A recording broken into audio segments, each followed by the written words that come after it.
Hello and welcome to Solutions Module 3. Before this, we have already done molarity, molality, ppm, weight percentage, mole fraction, volume percentage, etc. We have already discussed. But in today's lecture, we shall be discussing solubility in two heads. One is solubility of a solid in liquid, and under that topic, we shall be discussing saturated solution, unsaturated solution, factors determining the solubility, which are nature of solute-solvent interactions, temperature, pressure, and next topic will be solubility of a gas in liquid. So, let us start. Now, for solubility of a solid in liquid, we take one example. We take a beaker of water. पानी का एक beaker ले लिया हमने और उसमें 100 millilitre water ले लिया. 100 मिलीलीटर वाटर में हमने क्या किया, पहले 5 ग्राम एक सॉल्ट लिया उसका और उसको इसमें डाला और स्टर किया और डिसॉल्व किया, वो हो गया. जब 5 ग्राम घुल गया तो हमने अगला 5 ग्राम इसमें डिसॉल्व कर दिया, वो भी हो गया. फिर एक और 5 ग्राम इसमें डिसॉल्व करने की कोशिश की तो हमें थोड़ी दिक्कत आई, वो बड़ी आसानी से नहीं घुला जैसे पहले वाले 5-5 ग्राम होते रहे थे. तो हमने अब की बार 5 नहीं, हमने 1 ग्राम और सॉल्यूट डाला, सॉल्ट डाला, वो घुल गया, थोड़ी दिक्कत आई. टोटल 16 ग्राम तक अभी हम पहुंच चुके हैं. लेकिन जैसे ही 17th ग्राम ऑफ सॉल्ट डाला, वो हमने लाख कोशिश की लेकिन वो डिसॉल्व नहीं हुआ, वो ऐसे सेटल हो गया नीचे उसके क्रिस्टल्स. ये जो लास्ट आपने 1 ग्राम डाला है, यहां से हम क्या, और इस सारे डिसॉल्व करने के टाइम में जब हम ये सारा डिसॉल्व कर रहे थे 16 ग्राम और फिर 17 के लिए भी हमने ट्राई किया, तो जब तक हम ये सारा काम कर रहे थे हमने ना तो बीकर को हीट किया ना इसको कूल किया, यानी कि हमने क्या चीज कांस्टेंट रखी, टेम्परेचर कांस्टेंट रखा. ओके, अब यहां पे मैं आपको ये बताना चाहूंगी कि इस सारी एक्सपेरिमेंट का हम क्या कंक्लूजन निकालेंगे. हम ये कंक्लूड करेंगे कि if we keep the temperature constant and pressure तो कांस्टेंट ही रहा, उसको भी हमने कोई छेड़छाड़ नहीं की प्रेशर के साथ, तो 100 मिलीलीटर ऑफ वाटर की कैपेसिटी में ये कोई सॉल्ट नंबर ए था. ये सॉल्ट मैक्सिमम कितना डिसॉल्व किया जा सकता है, 16 ग्राम.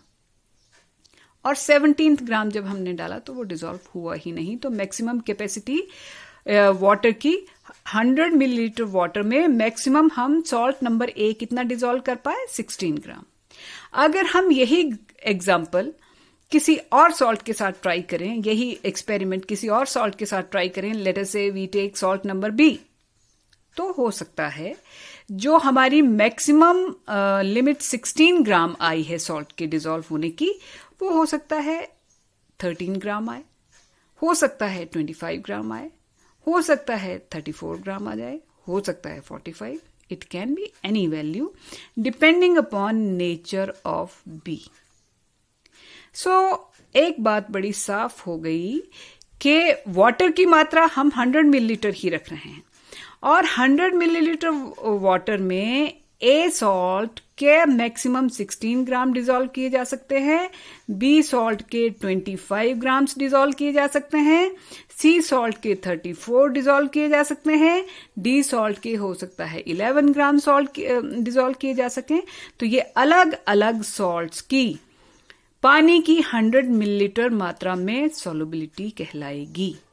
यानी कि how will now we define solubility? Solubility is the maximum amount of solute that can be dissolved in a specified amount of solvent at a given temperature and pressure. Let me repeat it again.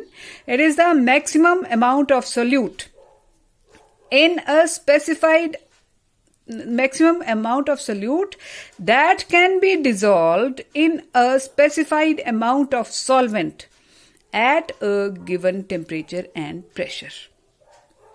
So this was solubility. अब इससे पहले कि आगे बात करें, हम बात करेंगे सैचुरेटेड और अनसैचुरेटेड सॉल्यूशन की.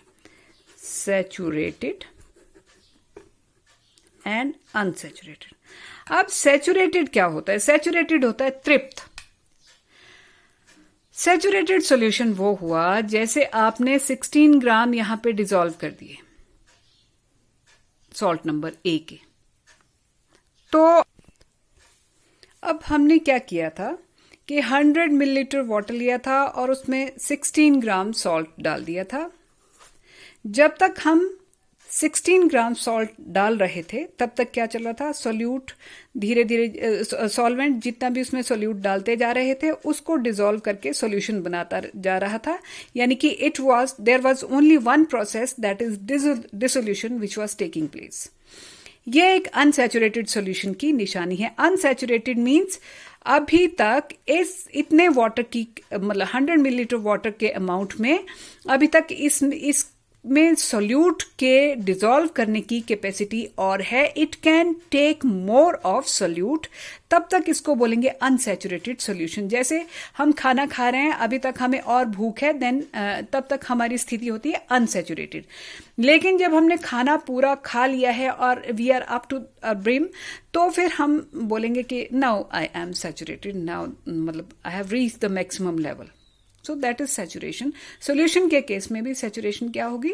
जब तक सॉल्वेंट सॉल्यूट को डिसॉल्व करता जा रहा है और डिसोल्यूशन चल रही है, तब तक वो अनसैचुरेटेड, मतलब सॉल्यूट की वो पोजीशन जब तक उसमें और सॉल्वेंट डाला जा सकता हो तो उसको क्या बोलेंगे? उस सॉल्यूशन को बोलेंगे अनसैचुरेटेड सॉल्यूशन. तब तक केवल डिसोल्यूशन चल रही होती है. लेकिन जैसे हमने दूसरा अभी पहले एग्जांपल किया कि सॉल्वेंट में सॉल्यूट डालते जा रहे हैं, 16 ग्राम हमने 16 ग्राम डाल दिया तो बड़ी मुश्किल से 16 ग्राम डिसॉल्व हुआ, 17 ग्राम इसमें डिसॉल्व नहीं हुआ, वो क्रिस्टलाइज हो गया, यहां पे सेटल हो गया. अब जब ये क्रिस्टलाइज हो गया तो देखें हमारे पास दो कॉम्बिनेशन चल पड़े हैं, एक सॉल्यूट और सॉल्वेंट. अब यहां पे सॉल्यूट भी मौजूद है, सॉल्वेंट भी मौजूद है और साथ में सॉल्यूशन भी तो है. जो घुल गया हुआ है वो सॉल्यूशन के फॉर्म में है. अब क्या होता जाएगा? जो आपका 1 ग्राम एक्स्ट्रा आपने यहां पे सॉल्यूट डाल दिया है, it will not keep sitting here. अब दो काम शुरू हो जाएंगे. यहां से सॉल्यूट उठेगा, सॉल्यूशन में जाएगा. जैसे मान लो एक मॉलिक्यूल उठा, सॉल्यूशन में चला गया. सॉल्यूशन की कैपेसिटी थी 16 ग्राम की, लेकिन अब एक और मॉलिक्यूल इधर आ गया, सॉल्यूशन इससे आगे नहीं जा सकता. तो सॉल्यूशन क्या करेगा? यहां से डिसॉल्व किसी सॉल्यूट पार्टिकल को वापस भेज देगा. जब एक आप इधर से इधर को भेजेंगे, मतलब क्रिस्टल से, सॉलिड से आप सॉल्यूशन में जा रहे हैं और सॉल्यूशन से क्या बन रहा है? सॉलिड. तो दोनों प्रोसेसेस चल पड़े. जब सॉल्यूशन एक मैक्सिमम लेवल ऑफ सॉल्युबिलिटी तक पहुंच चुका है, तब वहां पे इक्विलिब्रियम एस्टैब्लिश हो जाता है. सॉल्यूट और सॉल्वेंट डिसॉल्व भी होते रहते हैं, सॉल्यूशन भी बनाते जाएंगे, और जितना सॉल्यूट सॉल्वेंट के साथ मिक्स होकर सॉल्यूशन बनाएगा, मान लो 10 मॉलिक्यूल इस तरफ को गए, तो 10 ही मॉलिक्यूल सॉल्यूट के इधर से वापस आके यहां पे क्रिस्टलाइज हो जाएंगे. यानी कि 16 ग्राम सॉल्यूट डिसॉल्व किया था हमने, 16 ग्राम के बाद एक भी ग्राम आप और डालेंगे, 2 ग्राम 3 ग्राम जो भी, वो फॉरवर्ड डायरेक्शन में डिसोल्यूशन ले लेगा और 3 ही ग्राम जो है वो वापस भी आ जाएगा. यानी कि 16 में से 3 गया था तो यहां पे 13 रह गया था और 3 इसने वापस कर दिया, अगेन 16. तो इक्विलिब्रियम आने के बाद सॉल्यूट की मात्रा, अमाउंट सॉल्यूशन में जो है वो फिक्स हो जाता है, और ऐसे सॉल्यूशन को हम क्या कहते हैं? Saturated solution. किसको कहेंगे सैचुरेटेड सॉल्यूशन? कि जिसमें maximum amount of solute has been added and no more solute can be permitted now for dissolution only. So अब करते हैं फैक्टर्स जिन पे सॉल्युबिलिटी डिपेंड करती है. पहला है लाइक डिसॉल्व्स लाइक. इस चीज को समझना जरूरी है. नेचर ऑफ सॉल्यूट और सॉल्वेंट की बात कर रहे थे, तो उसमें एक बड़ा मेजर प्रिंसिपल आता है, like dissolves like. Now what is this like dissolves like? Like dissolves like मतलब वाटर में आप सोडियम क्लोराइड घुल जाएगा, ठीक है, ये उम्मीद कर सकते हैं। शुगर भी घुल जाएगी बड़े अच्छे से। लेकिन वाटर में आप नेप्थलीन डिजोल्व करें तो नहीं होगी, एंथ्रासीन डिजोल्व करें नहीं होंगी। ये किस में डिजोल्व हो जाएंगी? बेंजीन में। एंथ्रासीन किस में डिजोल्व हो जाएगी? बेंजीन में। Now why so? Because water is polar, sodium chloride is ionic. Water में भी पॉजिटिव और नेगेटिव पोल्स होते हैं, सोडियम क्लोराइड भी केटायन और एनायन वाला है, इसमें भी शुगर इज ऑल्सो पोलर। तो वो जब सोडियम क्लोराइड को आप इसमें डिसॉल्व करने लगेंगे तो इनके बीच एक जैसी इंटरमोलिकुलर फोर्सेस बन पाएंगी। जैसी इंटरमोलिकुलर फोर्सेस इसमें थी वैसी ही ये इसमें भी हैं और ये आपस में भी डेवलप कर लेंगे, इसलिए ये एक दूसरे में डिसॉल्व हो जाएंगे। डिसॉल्व होने का मतलब है जो हम सोशली कहते हैं मिक्स हो गया। कोई किसी कंपनी में जाके, कोई भी आदमी किसी कंपनी में तभी, किसी की कंपनी में तभी मिक्सअप होता है अगर उन दो लोगों की नेचर एक जैसी हो। अगर नेचर डिफरेंट हो तो हम एक दूसरे के साथ मिक्सअप नहीं होते। तो वाटर और सोडियम क्लोराइड की नेचर एक जैसी है, वाटर पोलर है और ये आयनिक है, तो ये मिक्सअप हो जाएंगे। बेंजीन नॉन पोलर है तो सोडियम क्लोराइड के साथ मिक्सअप होने का मतलब ही नहीं है। तो ये किसके साथ मिक्सअप होगी? नेप्थलीन, एंथ्रासीन, क्योंकि ये भी क्या है? नॉन पोलर है।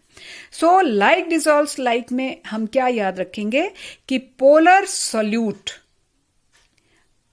will get dissolved in polar solvent and non-polar things will get dissolved in non-polar solvent। बड़ी सिंपल सी बात है, एक जैसी चीजें जो है वो आपस में मिक्सअप हो सकती हैं, लेकिन जो एक जैसे नहीं है वो एक दूसरे के साथ मिक्सअप नहीं हो सकते। Then we study effect of temperature. Effect of temperature में ये याद रखें, अलग अलग सोल्यूट जब सॉल्वेंट में जाते हैं तो वो डिफरेंटली बिहेव करते हैं। कई बार किसी सोल्यूट को आपने सॉल्वेंट में डाला, सॉल्यूशन बनेगा, लेकिन साथ में क्या होगा? हीट निकलेगी। It will be N exothermic process. लेकिन किसी दूसरे सोल्यूट को आप सॉल्वेंट में डालते हैं तो वो घुलने के लिए उसको आप थोड़ा सा हीट करेंगे, तब सॉल्यूशन बनना जो है वो आसान होगा, मतलब आसानी से बन पाएगा, नहीं तो सॉल्युबिलिटी कम रह जाएगी इसकी। यानी कि ये पहला वाला केस जो था, when solute is getting dissolved in solvent, then the process is exothermic and this case is an endothermic case. According to Lee-Chatelier principle, exothermic में तो हीट पहले ही निकल रही है। अगर आप इस सॉल्यूशन के बनाते वक्त टेम्परेचर बढ़ाएंगे तो आप सॉल्युबिलिटी कम करेंगे। एक एक्सोथर्मिक प्रोसेस को आप ज्यादा फॉरवर्ड डायरेक्शन में चलाना चाहते हैं, then you will have to keep the temperature low. This is according to Le Chatelier principle, जो हमने पिछली क्लास में पढ़ा भी है। सो अगर आप चाहते हैं कि ऐसा सॉल्यूशन फास्ट बने तो हमें क्या करना है? टेम्परेचर लो रखना है। लेकिन अगर ये एंडोथर्मिक प्रोसेस के थ्रू डिसॉल्व हो रहा है तो ये बोलने का मतलब सोल्यूट सॉल्वेंट में और डिसॉल्व होगा अगर आप इसको क्या करेंगे? हीट करेंगे। सो हमें क्या याद रखना है कि if the formation of solution is an exothermic process, then we will have to keep the temperature low according to Le Chatelier principle, and if द formation of solution is an endothermic process, then we will have to keep the temperature up, or we can say we may have to heat the contents for making the solution faster. तो ये temperature का effect था। Effect of pressure, solid की solubility liquid में check करनी हो तो pressure का इस पे कोई खास फर्क नहीं पड़ेगा, क्योंकि सॉलिड भी इनकम्प्रेसिबल है, लिक्विड भी इनकम्प्रेसिबल है। सॉलिड में भी खाली जगह बीच में बड़ी कम होती है, ना के बराबर होती है, लिक्विड में भी नहीं होगी।